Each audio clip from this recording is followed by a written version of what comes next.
even if the system, the political system or the governmental system allows people with disabilities the access to public spaces, but is that access really enough? Are we providing the system that is accommodating enough for them to be in that system for long enough? I think that is my personal aspiration. Biggest issue that is there in this country right now is the misinformation, and it is crippling the political scenario in a sense that you cannot tell if you see a news or a clipping that if it's true or not in the first sense. So that's one of the biggest issue I feel that needs to be addressed. The other important issue, as we recently saw, is the enormous amount of political fundings and zero accountability of them. And I think the third would be the identity polarization and exclusion on the terms of identity. As a woman with disability, there are a lot of issues that need to be addressed.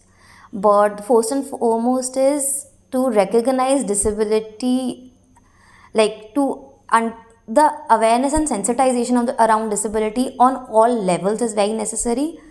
And I think we should really think about adding disability literature to the school curriculums, because if sensitization begins there, we raise an inclusive society ahead. And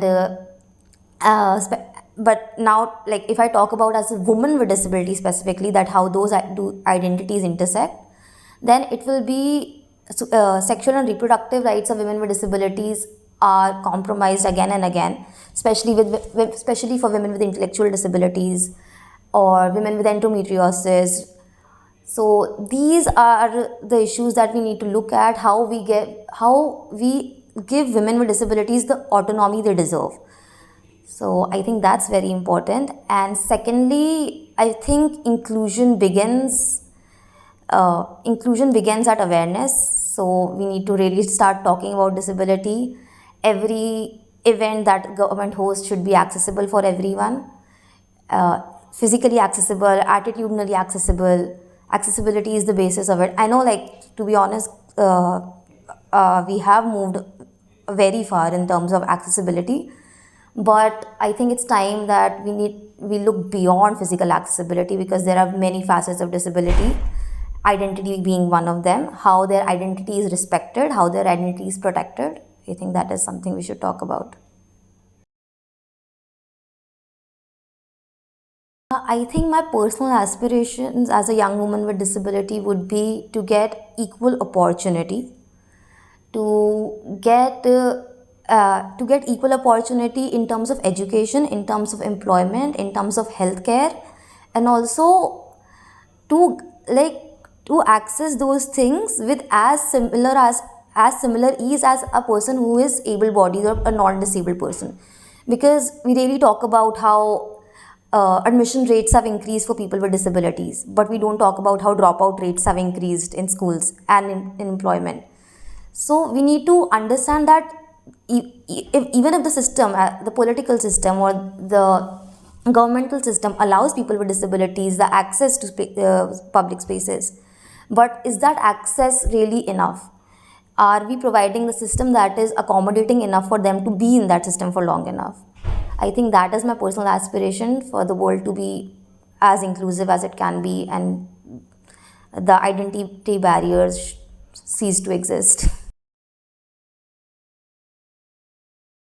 This is very important for me, and not only in terms of election but also in the way of living, because in my experience, every minute decision in your life is political, and it is somehow influenced by either your political identity or your social identity, your social space.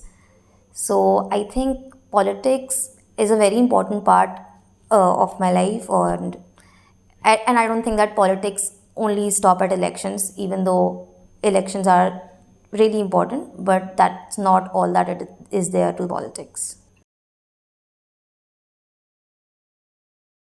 If I'll be made Prime Minister for a day, I think, as I mentioned, first and foremost, my first decision would be to add disability and gender curriculum at the school level, at the very school level, so that we can inculcate the ideas of inclusivity very early on.